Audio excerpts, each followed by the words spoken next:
Apple just released watchOS 26.2 to the public, and if you have been waiting for an update that balances cool new features with serious performance fixes, this is the one you need to install. The update is rolling out right now globally, and it is a pretty substantial download, coming in at around 4.7 gigabytes. If you find the installation is taking forever, here is a quick power user trick. Go into your watch settings, scroll down to Bluetooth, and turn it off.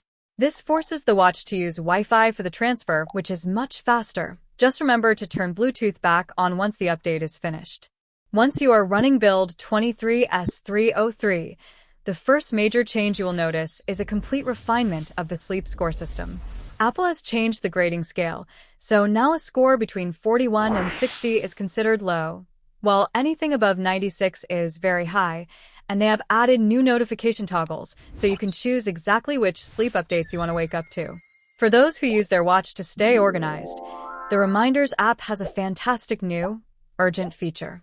When you create a task and mark it as urgent, it is much harder to ignore because it sets a specific alarm and keeps the notification persistent in the dynamic island on your phone until you actually mark it as done.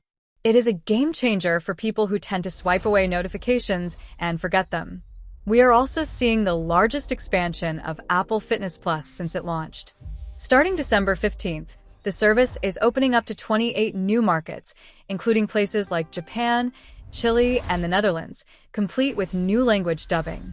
On the safety front, the new, enhanced safety alerts for things like earthquakes and imminent threats now sync seamlessly from iOS 26.2 to your wrist, keeping you informed in emergencies. There are also some interesting technical changes, particularly if you are in the European Union. Because of new regulations, Wi-Fi password sharing between your iPhone and watch is stricter. If your watch isn't physically near your phone when you join a new network, it won't automatically grab that password anymore. As for stability, this update is incredibly smooth. They finally fixed that annoying bug in the music app where tapping next wouldn't skip the song, and overall navigation feels snappy and responsive. In my opinion, this is a must-download update. I have been testing it on the Ultra 3, and the battery life is excellent, leaving me with nearly 60% charge after a full 10-hour day. It is polished, it fixes annoying bugs, and it includes vital security patches for your data.